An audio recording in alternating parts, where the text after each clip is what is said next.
Hello students, welcome back to the lecture series of Mechanical Properties of Fluids. This is lecture 3 of the series, and as you can see on the screen, the first topic of today's lecture is Pascal's law.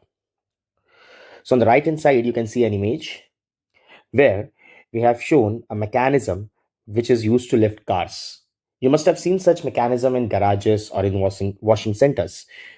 So this mechanism is called as hydraulic lift, which is used to lift heavy objects by application of a small force. This hydraulic lift is created or is based on the principle of Pascal's law.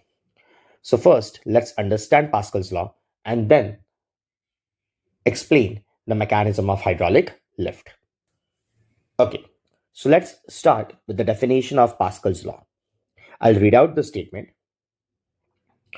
Pressure applied at any point of enclosed fluid at rest is transferred equally without changing to every point of fluid and also to the walls of container, but the gravity must be neglected. So what this statement is trying to tell us that if you have a chamber, so we have a chamber like this, and if that chamber encloses certain fluid, so this is the fluid enclosed by the chamber. Now, if we select any point in the chamber and increase the pressure at that point in the fluid, let's say by amount P, then that pressure is equally transmitted in all directions. That pressure is equally transmitted in all directions to all the points of the fluids and also to the walls of the container. So this increase in pressure P is transferred to this point also. The pressure over here also increases by P.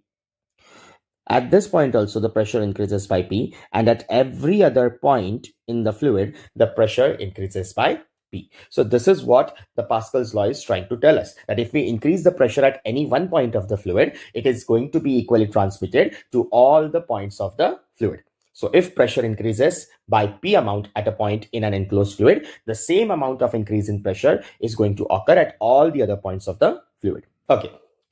To understand the use of this Pascal's law, we are going to consider an example for which a figure is drawn on the left hand side of the screen.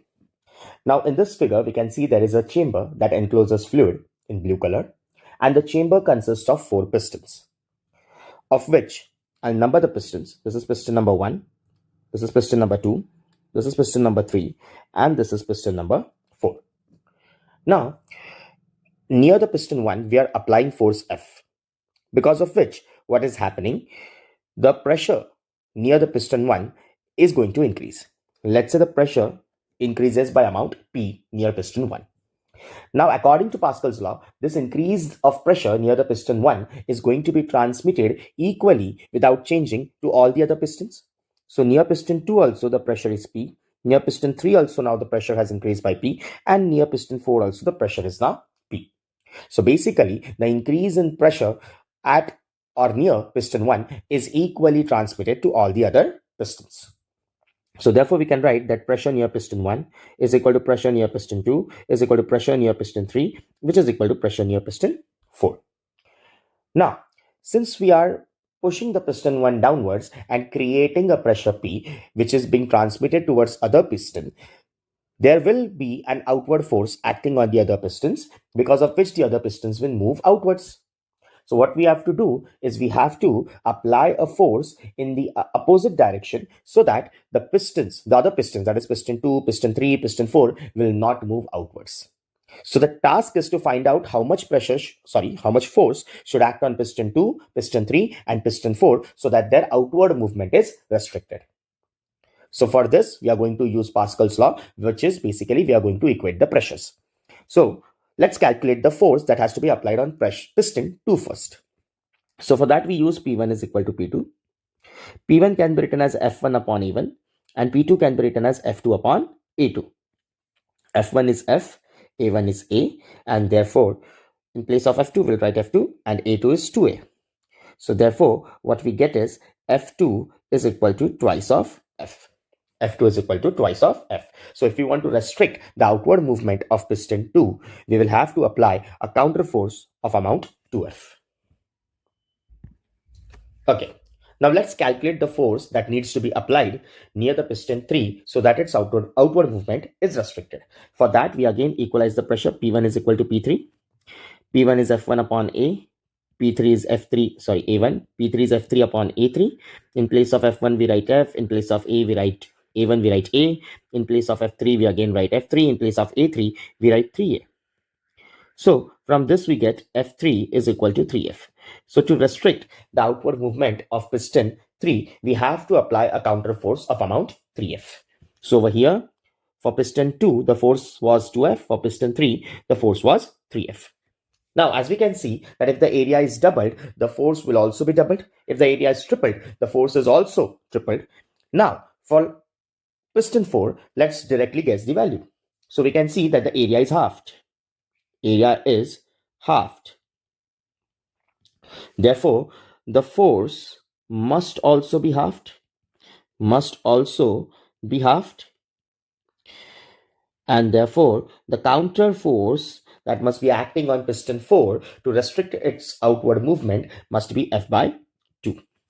Now I have darkened those values, and let's now see are our values correct or not.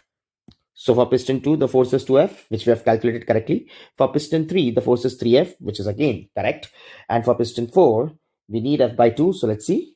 Yes, the answer is indeed F by 2. So what we have done basically over here is by using Pascal's law, we have equalized the pressure at all the pistons. And by equalizing the pressure, we have calculated the counter force that must be acting on the other pistons, that is piston 2, 3, and 4, so that their outward movement is restricted if a force F is applied on piston 1. So this is the explanation for Pascal's law, which basically tries to tells us that if we increase the pressure at any point in an enclosed fluid, the same amount of increase in pressure is going to be transmitted to all the other points in the fluid without changing. The only thing is we must neglect the effect of gravity over here. Now quickly let's move towards the application of Pascal's law. Okay. So this is the application of Pascal's law that we are going to study, which is nothing but hydraulic lift. So this is hydraulic lift. Hydraulic lift. And why do we use this hydraulic lift? I'll just change the color so that it is clear, visible properly. So we are going to study the application of hydraulic lift. And where do we use this hydraulic lift? It is used in garages and washing centers to lift heavy vehicles, as we have shown in the figure.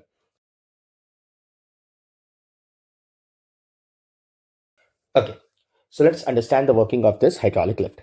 So it works on the principle of Pascal's law. Therefore, the first thing that we need to see is that if we have an enclosed fluid. Yes, we do have an enclosed fluid shown in dark purple color over here. Now, what is happening? There is a smaller piston on the left hand side as shown over here, and there is a piston of a bigger cross section on the right hand side. So basically what we have is the area of piston 2, A2, is very much greater than A1. Very much greater than A1. Now what are we doing is we are applying a force on the smaller piston whose value is F1. And because of this force F1, there is an increase in pressure near the piston 1. And let's say the increase in pressure is P. Now this increase in pressure is equally transmitted throughout the whole fluid, and therefore the pressure near the piston 2 has also now increased by amount P. Therefore, the downward force acting near piston 1, F1, is creating an upward force near piston 2 because of transmission of pressure. So, the pressure near piston 1 and piston 2 are equal. Now, let us see how do we get a bigger force near piston 2 by applying a smaller force near piston 1. For that, using Pascal's law, we again equalize the pressure near piston 1 and piston 2. So let's do that. So pressure near piston 1 is equal to pressure near piston 2. Pressure near piston 1 is F1 upon A1 and pressure near piston 2 is F2 upon A2. So from this, the upward force F2 created near piston 2 is nothing but A2 over A1 into F1. Now I've already defined that area 2 is very much greater than area 1. So the multiplication factor over here, A2 by A1, is huge. And since A2 by A1 is very huge, F2 must be very much greater than F1. F2 must be very much greater than F1. And thus, by applying a small force, F1,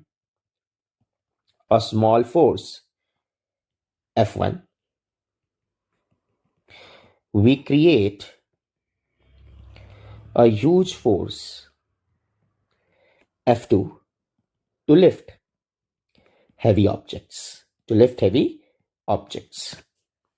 So thus, by using Pascal's law, we can lift heavy vehicles by just applying a small amount of force on the smaller piston and creating a huge force near the bigger piston. So this was hydraulic lift, the application of Pascal's law used to lift heavy objects. Okay. So let's solve a simple question from the concepts of pressure that we have studied. It is given that a swimmer jumped into the swimming tank and was swimming at 8 meters below the surface of the tank. We are asked to calculate the pressure on him. So let's say this is the surface of the swimming tank and this is the bottom. So our swimmer is somewhere over here at a depth of 8 meters. On the top of the swimming tank, on the top surface of the swimming tank, the pressure is atmospheric pressure. Let's say the pressure near swimmer is P2. So P2 is nothing but P ATM plus rho GH, where rho is nothing but density of water and it is 1000 kg per meter cube. We'll take G is equal to 9.8 meter per second square, and the atmospheric pressure will consider 1.013 bar. So let's plug in these values and let's see what we are getting. So 1.013 for bar, we'll convert it into Pascal. So into 10 to power 5. 1 bar is 10 to power 5 Pascal. Then in place of rho, we'll write 1000, in place of G 9.8, and in place of H, we will do 8. So that will be 1.013 into 10 to power 5. I'll just separate this out over here so that the calculations look separate. Okay. Plus 9.8 into 8. So 8 is 64 and 9 is 72 plus 6. So 78.4 into 10 raised to 3. So what I'll do is I'll just adjust the decimals plus 0.784, and therefore we can take 10 raised to 5 as common. And when I add this 1.013 and 0.784, I get, I think, 1.797 into 10 to power 5 Pascal. So the pressure acting on our swimmer who is swimming at a depth of 8 meters is nothing but 1.797 into 10 to power 5 Pascal. Okay, let's do one more simple question. So let's read the question. It is said that in a hydraulic lift, the input piston has surface area 30 centimeter square. So A1 is 30 centimeter square. And the output piston has surface area A2 1500 centimeter square. If a force of 25 Newton is applied to the input piston, so F1 is 25 Newton, they have asked us to calculate the weight / force on the output piston. So basically they are asking us to calculate F2. Now we simply know it's a very simple question. F2 upon A2 is equal to F1 upon A1 because we are equalizing the pressures. And therefore F2 is nothing but A2 over A1 times F1, where A2 is nothing but 1500, A1 is nothing but 30, and in place of F1 we are going to write 25. So 0 and 0 gets cancelled, 3 5s are is 15, 0 remains as it is, 25 5s are 125, and we have an extra 0. So the output force or the weight is nothing but 1250 Newton.